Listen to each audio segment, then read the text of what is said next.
शुभम गुप्ता आयुक्त यांनी आज मनपा कार्यालयात उपस्थित राहून दैनंदिन कामकाज पाहत होते। सर्व विभाग प्रमुख यांना कार्यालयीन कामकाजबाबत सूचना दिल्या आहेत। महापालिकेच्या उपायुक्त विजया यादव यांनी सोमवारी अचानकपणे विविध विभागांना भेटी देत कर्मचाऱ्यांच्या उपस्थितीचा आढावा घेतला।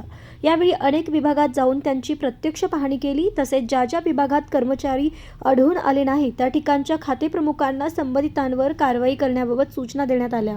तसेच कार्यालयीन वेळेत कोणीही कामावर गैरहजर राहिल्यास कायदेशीर कारवाई करण्याचा इशारा उपायुक्त विजया जाधव यांनी दिला। बांधकाम विभागामधील काही कर्मचारी गैरहजर होते। प्रशासकीय अधिकारी यांच्या मार्फत नोटीस बजावली जाणार आहे। यावेळी सहाय्यक आयुक्त सचिन सागावकर, प्रशासकीय अधिकारी अशोक मानकापुरे उपस्थित होते। मी आज मुख्यालयामध्ये सगळ्याच ऑफिसेसला भेट दिली। काही बऱ्यापैकी अधिकारी होते, कर्मचारी होते, पण नगररचना गुन्हेगारीच्या ह्याच्यामध्ये बऱ्यापैकी अधिकारी गैरहजर होते।